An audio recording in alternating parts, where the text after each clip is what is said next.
What up, gamers? This video will be going over a budget premium deck for every single clan. Couple notes to keep in mind. All of these decks will be roughly $50. Some might be a little less, some might be a little more. And the older this video gets, the less accurate this will be. So if you see this 3 months from now, a lot of these cards might be more expensive, might be a lot cheaper. It is hard to tell at this point. And this is recorded pre-ban list, so specifically for the Megacolony deck, there is the Order Colony engine in there. So if that happens to get hit, I will change the list in the description, but I'll keep the part in the video up for it. Also, in the next clan collections, 5 and 6, Heal Guardians are going to be reprinted, so a lot of the expensive ones should be cheaper and easier to get. All of the lists in this video will be in the description. I will not be going over upgrades for each deck, but you can more so find completed lists for these just out there on YouTube. And then at the end of this video, there will be a tier list of all the clans that I showed in this video, and specifically their decks, and talking about which ones I would recommend if you're looking to be competitive or get more bang for your buck purchases. And with that being said, let's hop into it. The first deck will be Angel Feather, and it will be no CL. So the whole gimmick of the deck is you ride into Love Sniper no CL, and you can re-ride in the Holy Seraph no CL afterwards and have a multi-swinging Vanguard attack, and you try to get as many Happy Bell no CLs into your damage zone as possible, so then your front row just gets bigger. So a lot of the card choices are meant with all of this in mind. So the new Stride Zofkiel sets up the deck very well. So act, discard a card, choose up to 3 cards from your drop and circles other than Vanguard, put them into your damage zone face up, and all of your front row get plus 10,000 for each normal unit put, and she gains a drive for each trigger unit put. And then for each card you put in, you heal 1. So this card is very flexible on what it wants to do, and it just makes the deck function a lot easier. So you're able to guard with your Happy Bells if you see too many early, and then you can put them into your damage zone and then convert those into more power into your front row. And if your deck is functioning slower than it should be, you can put a bunch of trigger units in there and get in a bunch of extra drives. Another thing to keep in mind with the deck is because of how Love Sniper no CL is worded, you are able to ride down. So you can ride into Love Sniper no CL and then ride down to Love Machine Gun no CL. So then if you go first, you can ride up to grade 3, get your Protect marker, and then ride down to grade 2, so then the opponent still won't get first stride. Zofkiel gets you early aggression because it is able to do an extra drive check basically for what it does.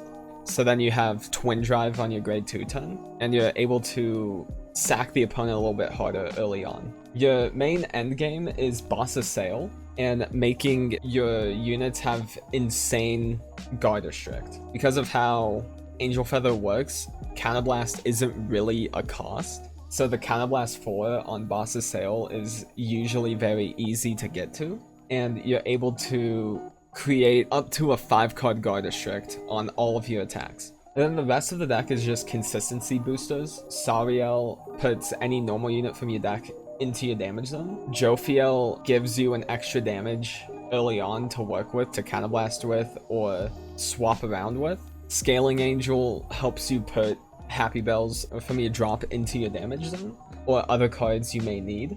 And the new G-Guard gives you a way to just heal a damage very easily. So a lot of the new cards that came out for Angel Feather makes the deck just function a lot smoother and lets it last longer throughout the game. Next up will be Genesis, and this is a Witch Sorcerer deck. The idea of this is to stride into Amaruta Aphros and call Kazanda onto the rear guard with a Force 2 marker on it. Then you utilize Aphros' ability to give Kazanda 10k and a crit, and then you Soul Charge 5 also. And then Kazanda's skill is able to keep Soul Blasting 2 to gain 10k. So what this deck usually does is it's able to get this Kazanda up to 70, 80k triple crit that can restand off of Amuruda Aphos, and you use the Soul Blast 2 effect to Soul Blast out Valencias and Grappas, and then whenever you Soul Blast those, you Soul Charge 2 off their own abilities. So doing the entire process of using Kazanda, you're still gaining soul, and you're trying to reach the Soul Blast 15 cost for Amuruda Aphos to restand Kazanda and give it Sentinel Restrict. So how we get there is, if we end up going first, then we want to ride Pythra, not for its first effect, but for its second effect. So on Vanguard, once per turn, you can Cab Blast and bounce a Sorcerer or Witch from rear to hand, and you try to abuse Kroot as much as possible. So if you have a full field and you Kroot twice, then you Soul Charge 12 total off it. So it is very easy to reach the soul condition that you need for this play. So the rest of the deck is just ways to make it more consistent. So we have Fuchsia as a way to search for witches or sorcerers. We have Communist as a decent ride target. This could also be a grade 3 searcher if that works better for you. And then we also run Mutsuki. So if we are able to ride Mutsuki grade 2 into Pythra grade 3, then Mutsuki gives us a force marker on our Vanguard, and then Pythra will always give the force marker to the rear for Kazanda. So it just makes your turn a little more threatening, and Amuruda Aphos does give Sentinel Restrict for the whole turn. So if you have a Force 2 marker on your Vanguard, then it will make that attack scarier. Then we run a bunch of crits, because if we stack more crits onto our things, then it's easier to finish out a game. And then 2 Dreaming Dragon. We don't care about the stand trigger part, we care about its effect, because we Soul Charge our entire deck very quickly. So we really need Dreaming Dragon as a way to refuel our deck, so then we don't just instantly deck out on our first stride turn, so then we can keep doing this play over and over again. Next will be a Garmor deck for Gold Paladin. So the idea is to have Cloudwing Eagle in play, and then constantly loop call into a bunch of things from your deck and keep stacking Eagle's power. And over time, you will very easily get this thing to like 100k plus power. And if you have multiple in play, even better. So we use Great Silver Wolf Garmor as our main grade 3, because it's an on-ride to call something from your deck. And the rest of the deck just makes it work a lot smoother. So we have the new Izurod Angel to just top call something from our deck. We have Kahaiden as a way to call something from our deck. We run Deck Skull, so if we hit it off calling it from deck, then we are able to turn it into another call, and then we put the Deck Skull back into our deck, so then we are able to call it again later. We run Improved Falcon as our Sentinel, because you are able to use this to call more things from your deck. And Catch Goal is another extender, where if you call it from deck, you get to call more things from your deck. So with all of these, we are trying to call as much as possible for our Eagle. And then we try to end our main phase on Providential Angel to give the opponent 1 Sentinel Restrict. So they can only use 1 Sentinel throughout the whole turn. And if we have multiple Eagles in play, then it's really hard for them to deal with it. We also have a lot of very solid strides in the deck, with Glorious Reigning being able to convert your rear guards into just extra attacks. We have Brambant to be able to filter through your deck a bit easier. And then we have the new stride as a way to restand and have basically a Percival buff ability. And then the G guards are just there to make it easier to survive throughout the opponent's turn. So yeah, with all of this, you are able to abuse Cloudwing Eagle as much as possible.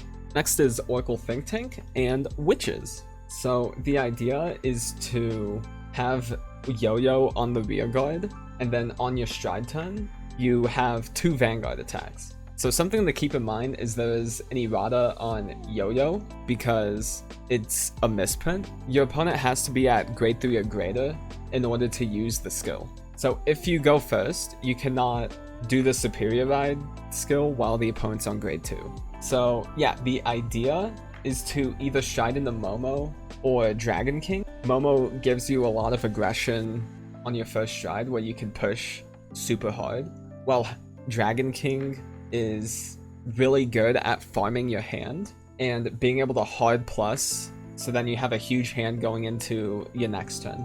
So with Yo-Yo, you want to stride into one of those, have Yo-Yo turn your stride into either another Yo-Yo or a Zozo, and then Zozo will give you extra power boosts for your units. So the typical endgame with this is you farm a lot of grade 3s into your soul with Yo-Yo's effect. So you are able to get Victorious Deer online on your second grade 3 turn. And then you can combine Deer with Ichikashima and Silent Tom to be able to have a high crit unguardable attack. So Ichikashima is your finishing stride because it blocks the opponent from being able to guard with grade 0s or G guards. And then Silent Tom blocks the opponent for being able to guard with normal units. So if the opponent is at a high damage count later in the game, then this becomes an unguardable attack, and the opponent just is guaranteed to take a damage from it. The only way to block this is with effects like Gurgurit that guards from deck and from an ability instead of having to call it normally. So any effects like that could potentially stop this, but there's very few and far between. So the rest of the deck is just to make it more consistent. So you have grade 3 searchers, and you have Mumu as a way to search for more witches, because there's a lot of witches in the deck, so you're almost guaranteed to get at least 3 off its skill. And because this is a protect deck, you can get away with running crit sentinels instead of draw PGs, because you already just generate perfect guards anyway. So the deck has a very high crit count, so then you can pressure them very hard early on. Next we have Royal Paladin and Alfred. So the idea of this build is to keep calling Tarna and keep superior riding Alfreds on your first grade 3 turn, so then you generate a bunch of force markers very early on. So we utilize Alfred early as our main grade 3 unit. When you ride it, you Counterblast 1 and call a Blast of Blade from your hand or soul, and it gets plus 10k, and then if you called, then you draw a card. So you really just want to use this on your first time riding it, so then you call the Blast of Blade, give it 10k, and then draw. And then if you Tarna into more Alfreds, then you just keep doing it for the force markers. You can also go into Monarch Alfred, which gives your Blast Blades 10k power and 5k shield. And whenever you ride it, you get to call a Blast Blade from... You get to add a Blast Blade from your drop to your hand. And he gets 15k power, and since you will have a Alfred in your soul because of Tarna, he will also gain a crit. So he will be minimum 28 double crit, and you're able to grab a Blaster Blade that you might have rode or guarded with earlier back to your hand.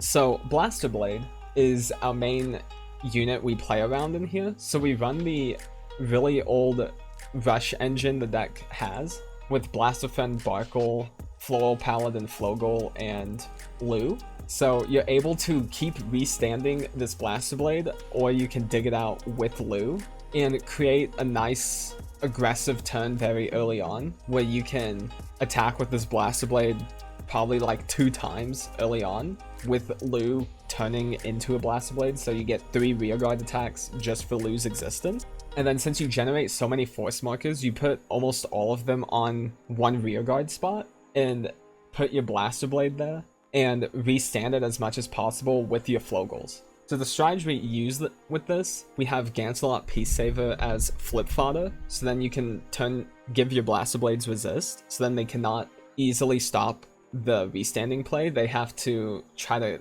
snipe off the Flogels instead, which very few decks can actually accomplish. And then we have the Alfred Stride as a way to give that Blaster Blade Twin Drive on its first attack. So with all of the cards you're using very early on, you're able to regain a bit of it with Alfred being able to give it Twin Drive. Then we have the new Stride. If your hand is fairly bad and there's not many plays you can do, this Stride is very good at being able to regain cards in order to filter your hand into something better. and you're able to generate an extra force marker, so then you can keep powering up your Blaster Blade. It can also try to fetch for the pieces you need, so if you don't have many Flogels in play, you can use him as a way to draw more cards, and if you see more Flogels, then you can place them down, and then it makes your Blaster Blade even bigger. And then we have Liverot as a way to search for Tana or Blaster Blade, depending on what you're needing. And then since we're superior riding constantly, or we're striding, then Lucius is a very good grade 1 to use, because it gives you more soul and it lets you filter through your deck even quicker. So then you're able to find your Flogels and Blaster Blades and Lus that you need. Next we have Shadow Paladin, and it is Revengers. So the main idea is using Raging Form Dragon as your main grade 3, and having a lot of Vanguard attacks, and extending it as much as possible, and generating a bunch of force markers in the process. So because of Raging Form's condition of having to retire 3 Revengers, a lot of the deck has a bunch of Revengers in it to make it as consistent as possible with it. So we also have Slay Hex Dragon as basically extra copies of Raging Form, because whenever you ride it, you Cab Stitch one and then ride a Raging Form from your deck, and then you put Slay Hex back into your hand. So this gives us basically 6 Raging Forms in our deck to be able to superior ride once we get going. So whenever you retire Dark Bless off Raging Form, you're able to call something else. Tartu lets you set up your Revenger board earlier, and is a very easy way to call another thing. And then we have Renal as a way to dig our deck for more Raging Forms or more Revenger pieces. Then we run the main. We run 3 of the V1 and 1 of the D series 1. So the V1 lets you call a unit with 5,000 power from your deck. So you can either call more Nemains off it, or you can call the new Nemain. And then the new Nemain will let you basically +1 to hand, since you put 1 card from hand to soul and then draw 2. Or it can grab Revenger Bloodmaster, because the deck becomes a lot scarier once it hits 4 damage, since Raging Form is able to call more things whenever you ride it. So then you're able to keep doing his superior ride skill more often. So you can run Bloodmaster as a way to take more damage early on, and in the process you draw more cards to your hand, so you end the turn with such a fat hand that it's very easy to not be punished for being at 4 damage, because being at 4 damage gives you so much more advantage in the process. And then G-Zone wise, there's Crow Krurok as the new stride. If you don't have enough resources to be able to do Raging Form and its strong capabilities, then Crow Krurok is a very easy way to be able to gain a bunch of advantage also, while also creating pressure with Vanguard attacks. And then in very late game scenarios, Morfessa is still a very good stride, because it gives everyone 2 card Guard Restrict and 15k in a crit. And then G-Guard wise, we have Plotmaker as just an easy 25k shield, and then we have the new Deep Griever Dragon as a way to recycle our grade 1s back into our deck. And then if we put 5 or more, then it's a perfect guard in the process. For Kagero, we have Dragonic Lawkeeper. The idea of Lawkeeper is to create a board very early on, and the more units you have in play, the harder it is for the opponent to set up their board. Because of his skill, at the start of each battle phase, you Counterblast Soul Blast, and for every 3 of your and your opponent's rear guards, they have to bind 1, and then at the end of the turn, they call the bound units back, and the on-play effects don't activate. So if, let's say, the opponent's not playing an Excel deck and you both have a full field, then that's 10 units. So that's 3 units that get bound from Lawkeeper's effect. And then his second skill makes him tankier, because if they don't have a back row, then he gets plus 5,000 power. If they have no rear guards, then all of your units get plus another 5,000 power. So typically the opponent might not have a back row. It's like 50-50 depending on the deck. So if they don't, then you base 18 during the opponent's turn. And if they just don't have any rear guards, then you base 23 for the Vanguard swing. So how can we best abuse this effect? One very synergistic card with it is Best Harvest. Because of how Lawkeeper works, it makes the opponent have to call more units into play in order to have a decent battle phase. So with the more units they call out, Best Harvest gets better, because then you can convert those rearguards into retires for the opponent and pluses for you. So the one thing Kagero lacks is being able to generate a bunch of free rearguards out of nowhere. But because of Overdress and all the Trickstar support, the deck has a lot more ways to do it. So we run Tanya and Raidalina as ways to call things from our drop, or call a Momoke token. So our 1 cards generate 2 rearguards. It makes it easier for Lawkeeper to bind more units.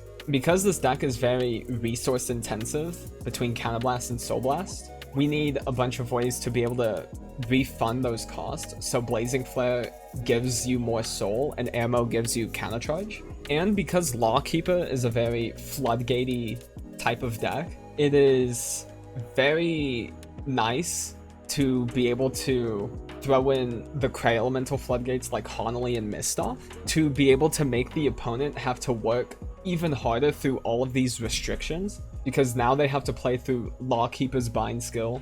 If they go for a more advantage turn, then Mistoff will put them back down, because the deck usually has a small hand size anyway. So Mistoff won't really minus you that hard, unless if you have a really strong Best Harvest turn. And then there's Honolly as a way to even further restrict the opponent's plays, because this deck will never go beyond 4 attacks usually, and it only gets to 4 attacks through Dumjid Valor. And then the new premium collection was very good for Lawkeeper himself, with the new stride Barakarat. So one of the counters Lawkeeper has is decks that don't need to call rearguards or can clear their field at the end of the turn to make sure that you don't gain advantage off it from Best Harvest. Barakarat is a very good way of abusing that, because he gets more effects the more open rearguards the opponent has. So on attack, if they have 3 or more open, then he gets 10k power, a drive, and a crit. And you typically have a Force 2 marker on him. So he will be swinging for 38 triple crit quad drive by himself. And then if they have 5 or more open rearguards, then all of your rearguards get plus 10. So it gives the deck a lot more pressure through the rearguards that they should be calling out earlier. And then there's also the new G guard, which is Soul Blast 1 discard 4 to Perfect Guard, but for each open rearguard the opponent has, the discard cost is reduced by 1. So if they don't call anything, or if you have a full field and you Lawkeeper them, then this G guard becomes a lot easier to use and be able to make whatever attacks they have left way easier to guard. And then Zanbus plus Best Harvest is just an insane combo to blow up the field, give him and your Blazing Flares plus 10k, and then you draw a bunch of cards. And then Denial Griffin is there to pick off the pieces left on the opponent's board. So all in all, Lawkeeper is a very good disruptive deck to be able to restrict the opponent's plays and make it hard for them to try to do anything. And your end game is typically either just grinding the opponent out the entire time, or you go into Dumjid Valor while they're at 4, and then you have Burnrise Dragons on rearguard, and then Burnrise will just turn into a massive crit swing also, because Dumjid Valor will be restanding.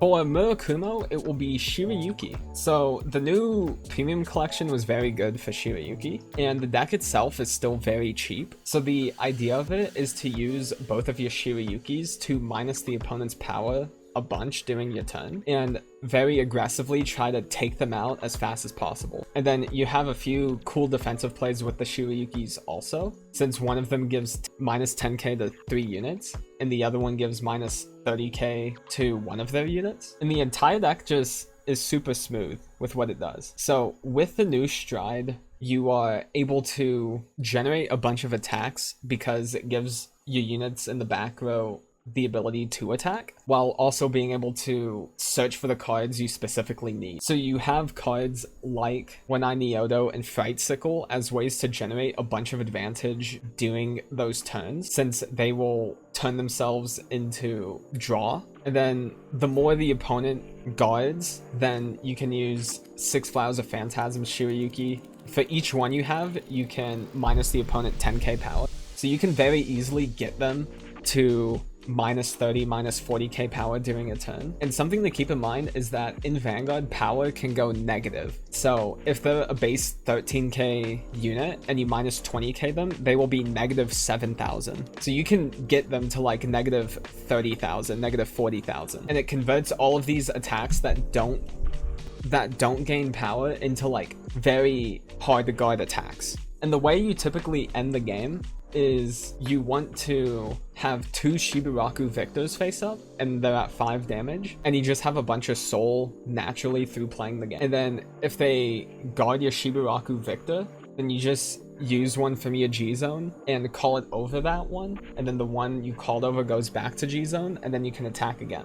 So for each soul you have, it's another attack. For Narukami, it is Dunguri. So the idea of Dunguri is that you are going to be base 17,000 during the opponent's turn, and the negative effects that he gains if you don't meet his conditions don't matter in premium because you're going to be striding over him anyway. So the idea of this is to stride into Exterminate Dragon and then try to bind the opponent's front row, so then you are able to give a massive power boost to your front row and then just attack a lot. So your main restanders with this are Cho-Oh and Esperadea, because they both restand whenever your Vanguard attacks. So what Exterminate can do is give them plus 20k power, which it will also give your other rearguards plus 20k power. And then he himself will gain power. And then you just beat their skull in with all of this extra power. So Cho-Oh is also your main way to bind during the main phase. So if you just call one Cho-Oh, you'll bind something. And then your potential endgame is Conquest Fulgurate, because it will give all of your units power, or it's to just keep exterminating the opponent. Next is Dai Hozan for Nubatama. So Dai Hozan has a floodgate effect where if the opponent plays a normal unit during their turn and they have 4 more cards, then they have to discard a card. So it punishes the opponent for farming a bunch of hand and makes them have to lose resources if they want to keep doing big offensive turns. So a lot of how this deck will work is through the new stride and Shiranri Rene. So the new stride is act, counterblast, soul blast, choose 3 units from the opponent's drop, and they may call them, and the auto abilities do not activate. And if they do call those units, then they discard one for each unit called, and for each one they don't call, you get to draw a card and all of your front will get plus 10. So a lot of the time the opponent will not call many things off of this, so it converts into extra card draw and a front row power boost. So then it makes your first stride turn scarier. And with the introduction of set 5, there is Sumugi, where it's whenever you call it, you soul blast one, put a normal unit with stealth or glitter from your drop into your soul. So you use this to put one of your grade 3s with stealth in their name into your soul from drop, and then you're able to use Mizukaze. So Mizukaze is on play soul blast a grade 3, and your opponent cannot call grades that he or she had called that turn from hand to Guardian Circle. So in combination with the new stride, you choose 3 different grades from their drop, and if they do call them in discard, then you can Mizukaze and make it basically impossible to guard your attacks. Or with Shiranui Rene, you make the opponent have to call 2 from their hand, and then they attack themselves with them, and then Mizukaze blocks them from using the units they guarded with and that they called from their hand to be able to guard with later in the turn. In order to extend on this, there is also Stealth Beast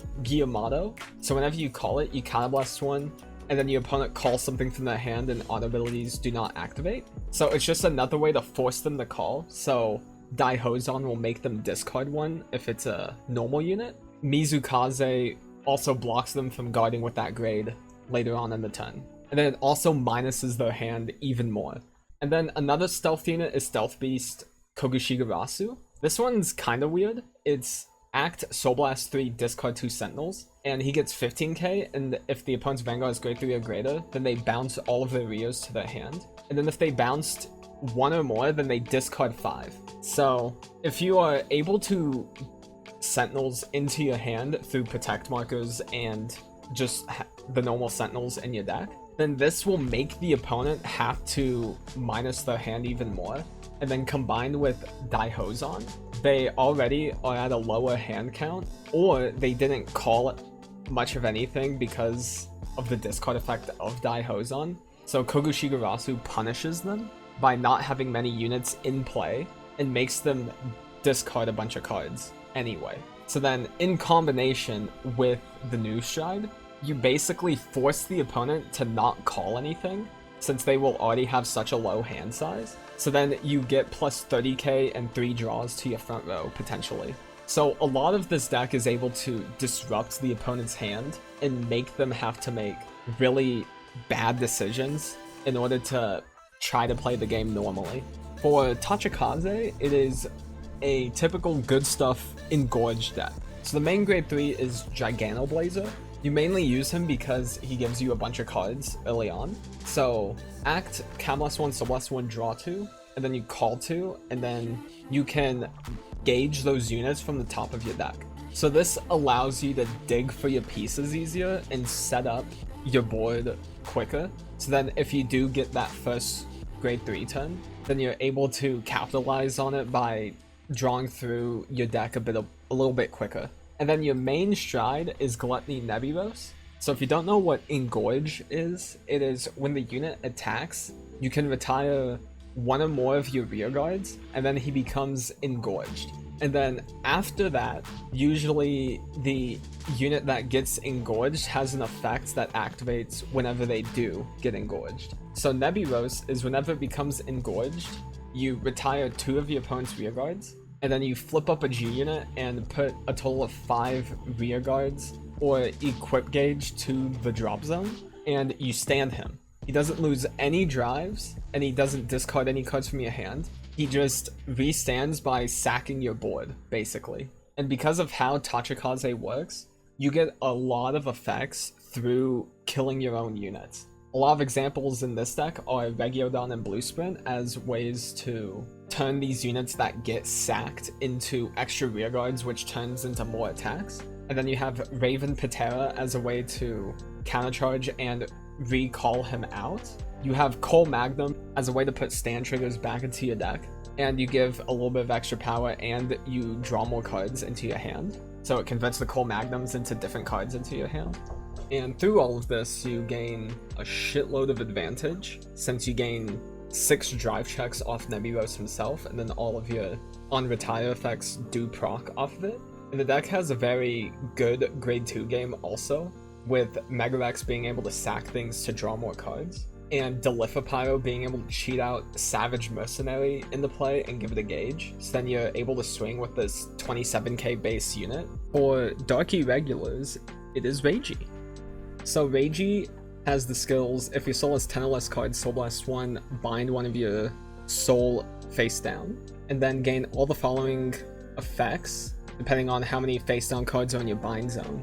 So if there's 5 or more, he gets 5,000 power doing both turns, so he becomes base 17. If there's 7 or more, then he gains 10k power in a drive. And if you have 10 or more, he gains 10k and 2 crit. And then on attack, if you have 15 or more, you instantly deal 2 damage. So getting to the 15 bind is very hard, but this deck is capable of doing it.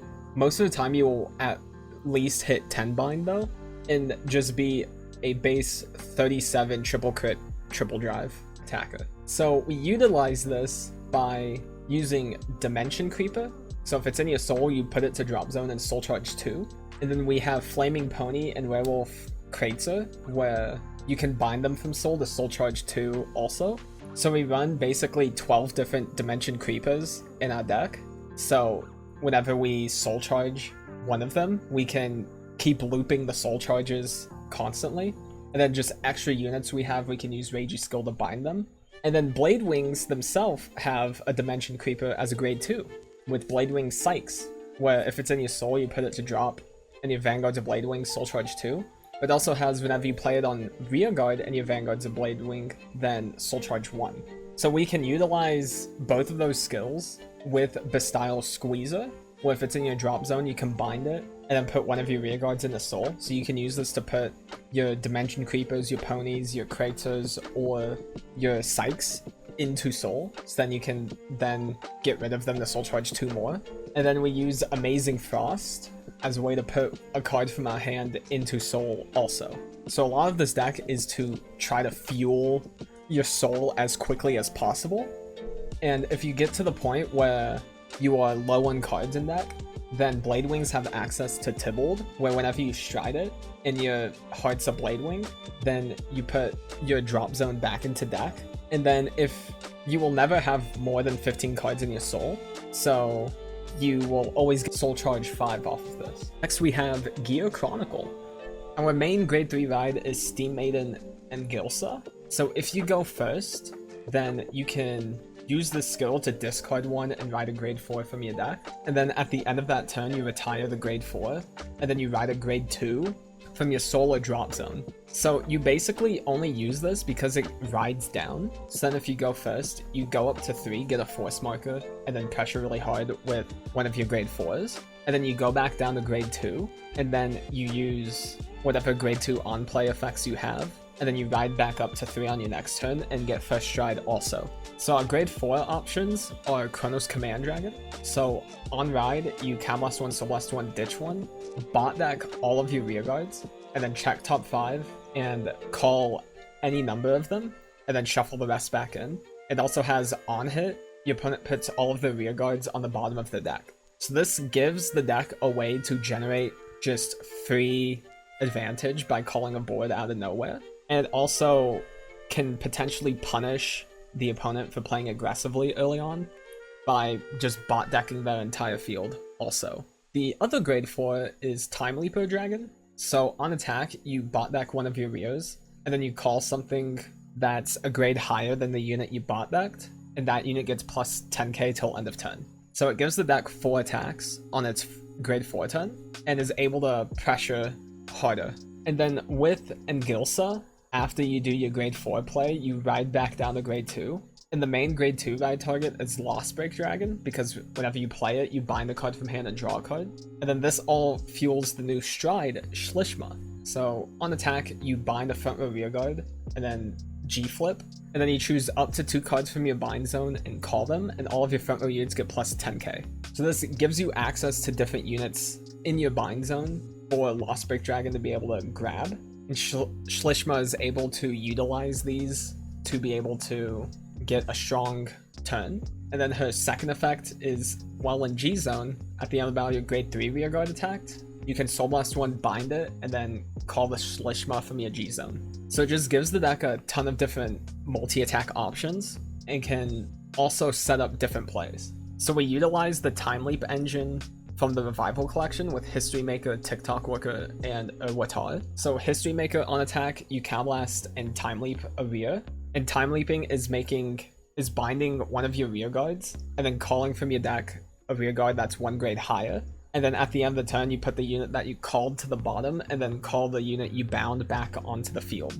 So you use History Maker Dragon to Time Leap something on attack, and then TikTok Worker. At the end of the battle, your other Rearguard attacked, you can put TikTok Worker to Soul and Time Leap that unit. And then Owatar is just a really good bind target, because whenever you bind it from Rearguard, you put it to the bottom, draw 2, and then bot deck a card from your hand, and then shuffle. So then you're able to gain a little bit more advantage while you're doing all these plays. And then you run History Build Dragon, because it gives you Time Leap units plus 3k power for each History build you have up. And then it also will Time Leap on first stride once, but more later in the turn, or later in the game. So the deck just has a lot of setup and cool maneuvers you can do throughout the turn to try to maximize damage output onto the opponent. Next is Pale Moon. So this is a Silverthorn build. Your main grade 3 being Lukia Reverse. So once per turn, Vanguard or Soul. If you have a Vanguard with Lukia in its card name, Camelast 1, lock 3 rearguards with different grades. And then if you use the skill while it's on Vanguard, then you call 3 Silver Thorns with different grades from your Soul. And if you use it while it's in Soul, then you rewrite it as stand. And then second skill is if your opponent's Vanguard is grade 3 or greater, all of your front row units get plus 3k for each of your locked cards. So you can utilize Lukia Reverse as a way to build a board out of nowhere during your first grade 3 turn, or you can accelerate your Excel marker generation. So the rest of the deck is mainly to set up your Soul for Lukia Reverse to be able to use, or it's to gain a bunch of power during your turn. Now for the strides, there's the new one, Leontina. So on attack, you can blast 1, ditch 1, suck up all of your rearguards, and then for each one you put in, you call 2 different ones. And then if you called 4 more different grades, then for the rest of the turn, your attacks have 2 card guard restrict. This will be your main stride deck, because Silverthorns have access to the most power gain within the clan, and are able to abuse the fact that damage triggers won't fully stop them. So even if the opponent gets 1 damage trigger, then they still have to 2 card guard all of your attacks. So we make use of this by using Silverthorn's grade 4 that they got in V of Megacolony, where whenever it's played from Soul to rearguard by your Vanguard ability, then you suck in one of your rearguards or one of the opponent's rearguards,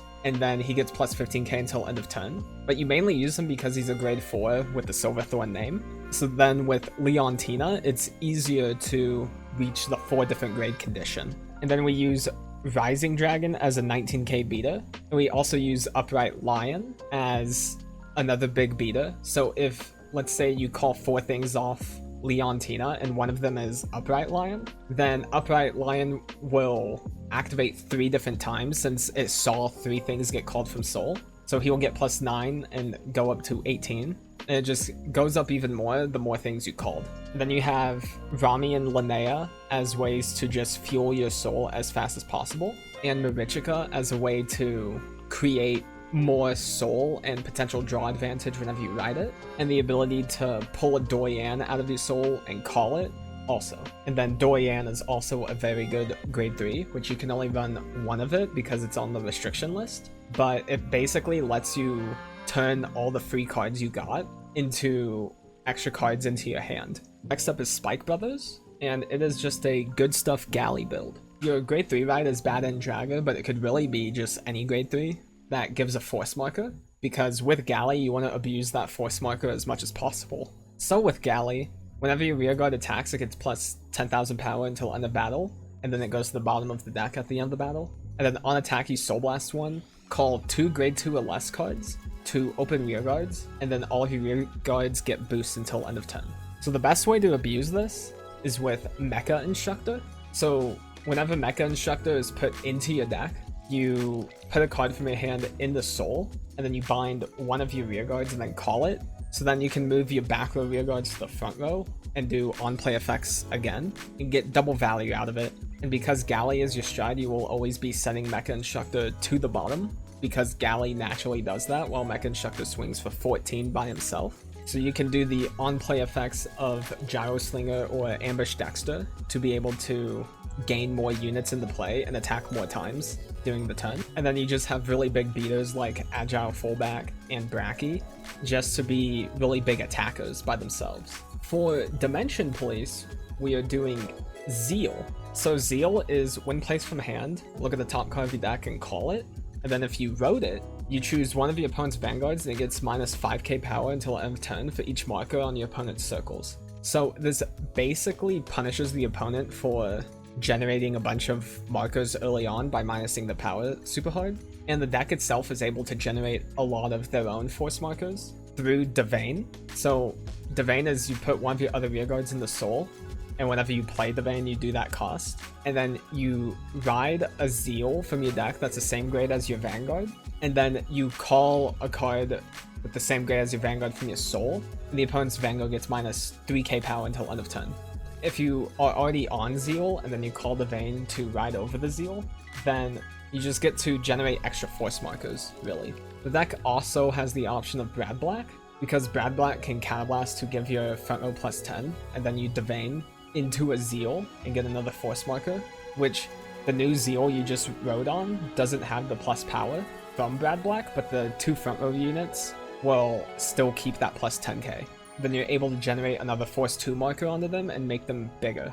And then Brad Black can also superior ride Zeal from your hand, and then you'll still get that first effect off because it's when placed from hand, which Devane does not proc the Zeal like that. Since Devane calls it from deck, Brad Black would still let you use that first effect. Then G-Zone wise, there is Unibird. So because of how the deck functions, you create a bunch of rear guards very naturally, and you generate a bunch of Force markers through Devane and Zeal. So it's a bit easier in this build than in other DP builds to be able to get a field and have Unibird gain more power off of them. And then once he gets to 100k, assuming you want Force 2, he will swing with triple crit and 5 drives, which is very strong. And then the new G guard is also insane. Whenever you guard with it, you Soul Blast one, put 2 grade 3 normal units from your drop zone to your hand, and then he gets plus 5k shield for each one. So you're able to recycle your Daikaizers and Zeals to be able to keep high pressure on the opponent on the next turn. And then if the game is grinding out a lot, then Excalibur is still a good way to bring on a bunch of pressure on the opponent. Next we have Link Joker and Star Vaders. So our main grade 3s are Infinite Zero Dragon and Freeze Ray Dragon. Infinite Zero just gives you a solid beater that can also lock units whenever you ride it. And then Freeze Ray is a anti-aggressive option by locking the opponent's units whenever they deal damage to you. So depending on the matchup, both of these will be fairly good for you. But how this deck is built to function is like a beatdown style of Star Vaders. Since we don't have access to Chaos Breaker, we can't play the resource management game and outgrind the opponent out of the game. So our main stride target is Glue Ball Dragon, because Glue Ball gives your front row Star Vaders power for each locked card. So a lot of how the deck wants to function is to lock something and then keep it permanently locked for the rest of the game. So because Infinite Zero and Freeze Ray lock things, we have Zirconium and Globulodius as a way to force the opponent to play a locked card down. And then Zirconium also gives crit to Vanguard to give it more pressure. And then Palladium allows you to convert 1 locked card into 2 locked cards from it. We utilize Radon as just a guard restricting beater, because later in the game our Glue Ball Dragon will be giving a bunch of power to our front row, so Radon having 2 card guard restrict is fairly good for that. And then Colony Maker to search out specific units we need, and Craven Claw also can search out or change where things are locked. And then Carbon as a way to search out our Palladium or our Craven Claw. So the deck it has access to basically everything it needs to be able to keep doing its plays. And your first stride is typically the new stride, where on attack you check top 7 and call 2 as locked cards. And then you can either unlock all of your locked cards, or bounce them to your hand. And then for each one you bounce to hand, you lock one of the opponent's rear guards. So this new stride gives the deck a way to gain more advantage on their first stride and set up with the pieces they need to go into the glue ball turn to try to push for game later on. For Nova Grapplers, we have Victor. So our main grade 3 is Zubat Battler Victor. So whenever you stride on top of it, you Counterblast 1, draw 1, and then call a card from your hand, and then give one of your units on attack stand one of your other rear guards. And then at the end of your turn, if you have 1 or less face-up cards in your damage zone, you countercharge 1. If you have 1 or less cards in your soul, you soul charge 1. And if you did both, you draw 1. So our main stride with this is Universe Ace Bustard. So Bustard, whenever your rear guard stands, you soul blast 1, flip up a G unit, and he gets +1 drive. And then at the end of the battle, he attacks. If he has 5 or more drives, you discard 3 and restand him, and he gets drive -5 until end of turn.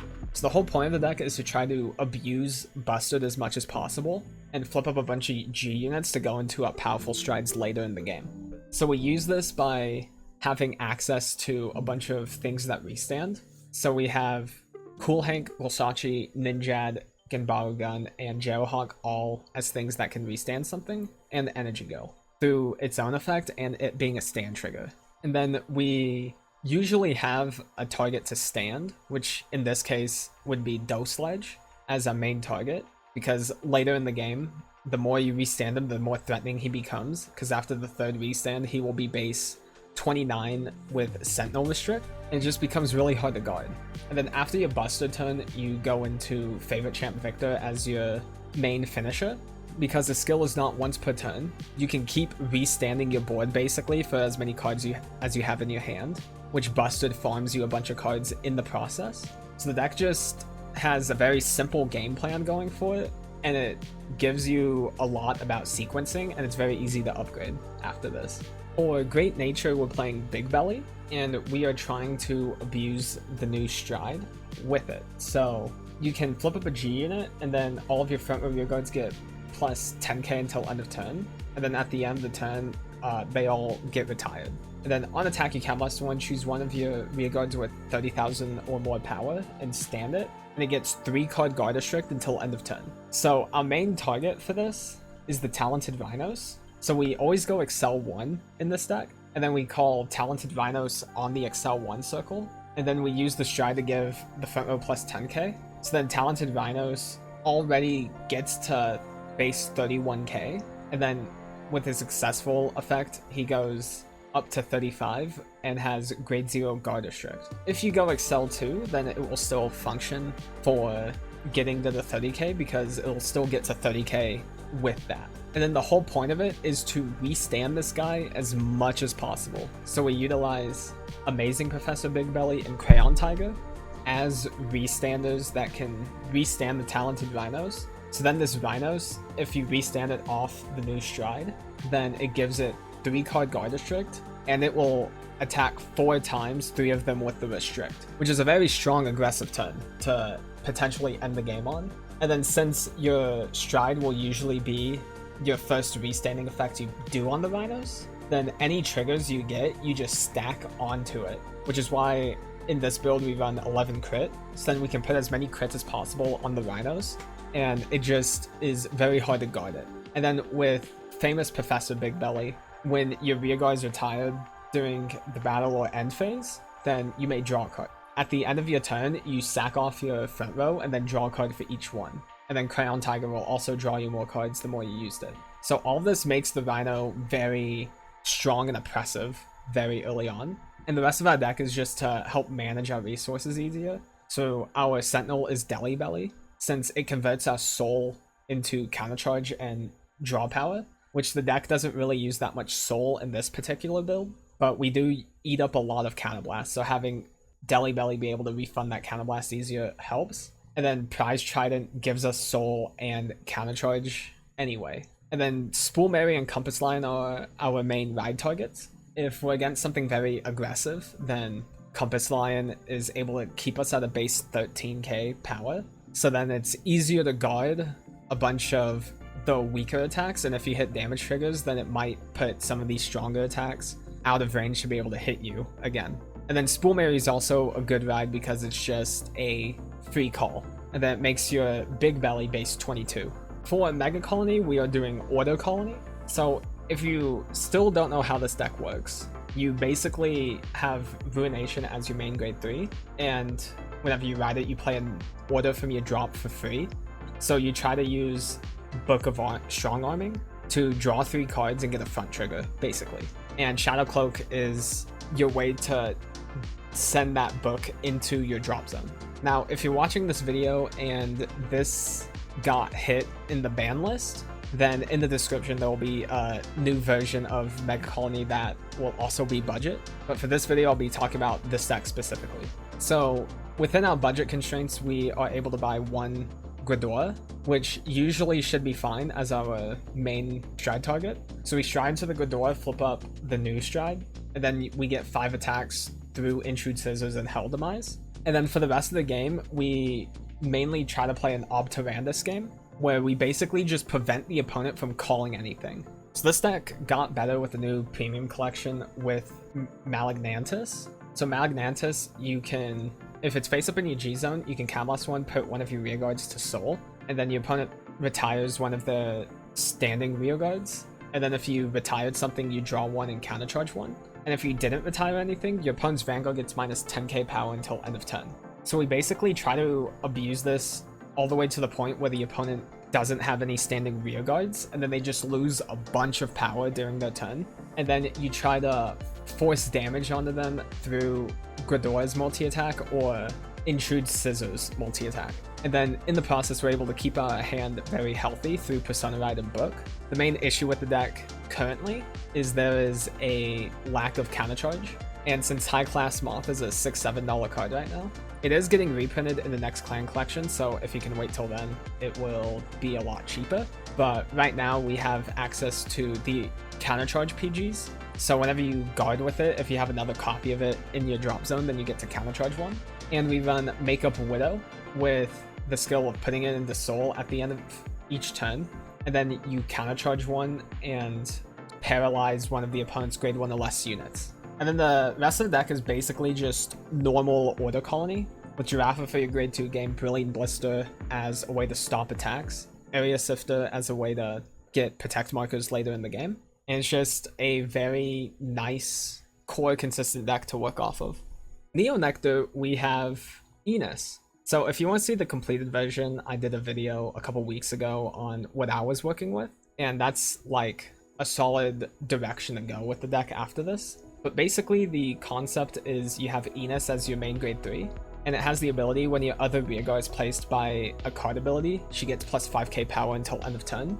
And Neo Nectar has 2 different G guards that can, or call from hand during the opponent's turn, with Rain Breath and Costarino. So whenever you guard with one of them, you call something that calls more things, and then Enos just gains a bunch of power defensively during the opponent's turn. So the main one you will usually try to target is Master Wisteria, because whenever you play Wisteria, you counterblast one, ditch one, call 2 plant tokens, and then choose one of your other units and add a copy of it from your deck to your hand. So you G-Guard the Rain Breath, call Master Wisteria, Wisteria skill, call 2 plant tokens, and then let's just say you only have Enos, then you search your deck for Enos, add it to hand, and then because you called Master Wisteria and 2 plant tokens, Enos gets plus 15k power, so she's base 28 during the opponent's turn. And in the process, you replace the card in your hand with another copy of Enos, so that's either Stride Fodder for your next turn, or a reride target to gain more force markers. This deck functions a lot easier now because of the introduction of Lotus Lava from Premium Collection. So act, discard a card from your hand, choose one of your rearguards, and then choose 2 cards with the same grade as that rearguard, not name, grade, and then you can either call them both, or call one and add the other to hand. So a lot of the issues this deck had before was that it was very hard to consistently have the pieces of your heal trigger plus something to call. But since heals can be grade 3 now with the Heal Guardians, and the things you want to call are also grade 3, it makes the deck a lot more consistent since Lotus Lava can directly grab the Heal Guardian into your hand, so then you can guarantee the G-Guard for your next turn. Or if you already have the heal, you can grab Master Wisteria to be able to call on your next turn. And then it also gives the deck multi-attack by having the skill on attack counterblast. If you have 2 or more units with the same name, then you can stand 2 of your rearguards with that name. So a lot of what this deck wants to do is it can call Martinas from your deck, because when Martina is played from deck, she gains plus 5k and a crit. So you can call the Martinas onto a Force 1 marker for say, and so then they will be base 28k double crit by themselves, and they will swing 4 times because of Lotus Lava directly calling them and then restanding them.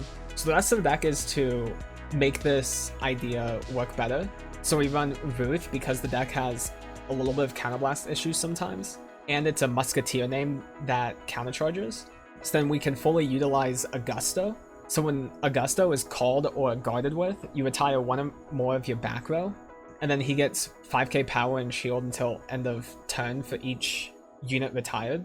And then if you retired 2 or more, then you put 2 normal unit Musketeers from your drop zone to the bottom, and then you draw 1. So what you can do is you G-Guard into Wisteria, call a back, guard with Augusto, blow up that back row you just called, and then he becomes a big shield himself, and you cycle your Martinas and Ruths back into your deck and draw a card. And then the deck runs 11 crit because it is very hard for this deck to pressure effectively sometimes. Since it has very good defensive plays, its offensive plays aren't as good as they could be.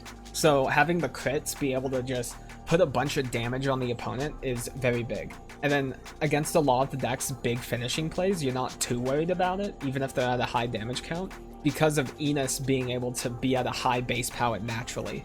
For Aqua Force, we're doing blue waves, so our main unit is Tetra Drive Dragon. The first effect we don't care about. The second effect is at the end of the battle, your rearguard attacked. Depending on the battle of that attack, you get to perform one of the skills. So if it's the fourth battle, you discard 2 and restand him and he gets drive -1. If it's the 7th battle, you counterblast 1, discard 1, and stand him. So if we don't count any triggers, then he will get to 8 attacks total, with 3 of them being Vanguard attacks, and he will be 12,000 the whole time, and you drive check 4 times. So how this deck can work better is a lot of the old Blue Wave cards from before, with Brutal Trooper being able to give your Blue Wave Vanguard the skill that on second battle or more, whenever it attacks, you draw 1.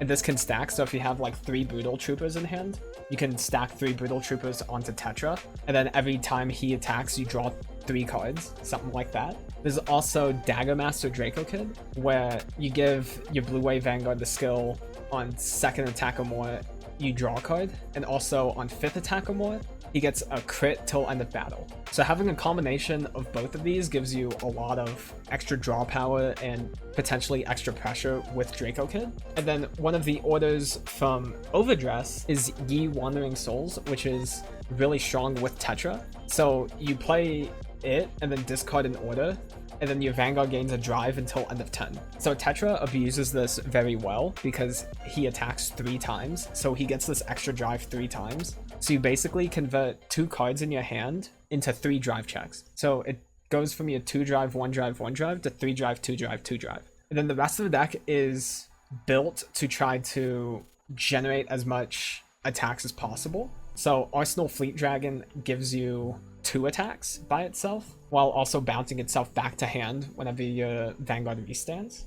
Foivos on 3rd attack restands. Medea gives you the ability to attack from back row. And then Original Baragios restands whenever your Vanguard restands. So all of these cards together create Tetra Drive to be a very threatening force, to be able to gain a bunch of attacks and push the opponent as hard as possible while still not minusing your hand super hard, because of all the extra ways we can draw cards through Tetra attacking more.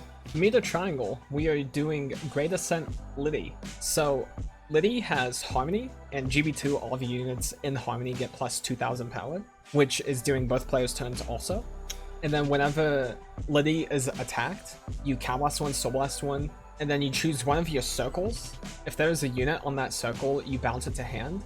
And if there's not a unit in that circle, you call a card from your hand onto that circle. And this is not once per turn either. So the main idea of this is to abuse Recuse as much as possible, because whenever it's played on rearguard, you give one of your units plus 10k until end of turn. So you call it off Liddy, or you call it off some other effects, and then give Liddy plus 10k power until end of turn. And you usually put it behind her, so then Liddy becomes in Harmony, so then she becomes base 23, and then there's multiple ways to be able to bounce this back into your hand, and then call it again through other skills or Liddy herself again, to be able to just keep making her very big defensively.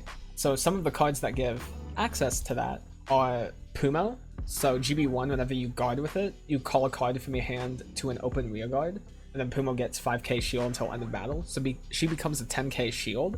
And then Recuse will also give 10k to your Vanguard whenever you call off of it, so Pumo basically becomes a 20k shield off of this, with 10 of it being permanent. And you also have Citron as your G-Guard. Whenever you G-Guard into it, you get to call a grade 1 or greater from your hand to rearguard, and then she gains 10k shield. So same thing as Pumo, it's a 25k shield, and then 10k more off Recuse. You also have Vita. So GB1, Soul Blast 1, bounce it to hand. At the beginning of each turn's main phase, so both yours and your opponent's, you can do the skill, bounce the Vita back to hand, and then call a grade 1 or less from your hand to an open rearguard, so you can call Recuse off this. And then Liddy can keep bouncing the Recuse or keep calling the Recuses. And then you utilize your strides in Tiora and Orange as extra ways to generate pressure, or Shandy, since there's a lot of Harmony units in this deck. Shandy is able to gain a bunch of crit and then also generate extra attacks through the Harmony effect. And then Tiora, the grade 3 one, is able to be a restanding rearguard also. So this deck kind of suffers the same problem as the Neo Nectar deck, where the offensive capabilities are kind of not there, but the defensive abilities are really insane on being able to fend off really strong turns. For Granblue, we are doing Pinot Noir. So this is a lot of the same thing I talked about in my last budget video, where you have Pinot Noir as your main grade 3, and then you bad bounty back down to Pinot Noir, and you're able to generate a bunch of attacks, and have your front row just have a huge power boost because of how much you've milled throughout the game. The main differences this time, though, is now you have access to the new stride, Bartholomew. So on attack, you counterblast one, choose up to 3 cards with different card names from your drop, and call them the rearguard, and those called units get plus 5k until end of turn. And if your drop has 30 or more cards, then your field gains 3 card guard restrict. So the deck basically has a few different avenues it can take now because of Bartholomew, where you hypermill off Navigator, and then you make Bartholomew a really scary attack turn. Or you can go the typical Bad Bounty Pinot Noir play still.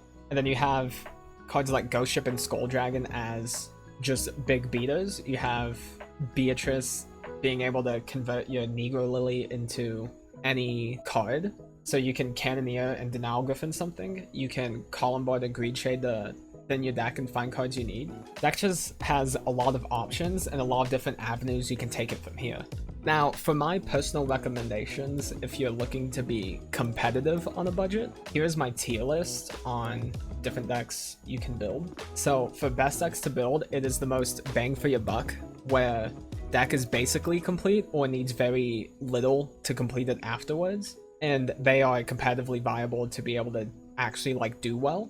There's the Great Start needs a tiny bit more section, where the deck has a lot of the cards it needs. There's just usually about $50 or less that you need more to be able to fully complete it. There's OK Start needs quite a bit, where the deck is half complete, where the deck can function fine. There's just a lot of different cards you can get to the potential point you want to with the deck. There's Rough Start, but not worse in the world, where the deck has one gimmick going for it and doesn't deviate a lot, or the ability to upgrade it is very, very cost heavy to be able to finish it. And then only build if you want to play that clan is for the clans that, in order to make competitively viable, you need to spend a lot of money to do.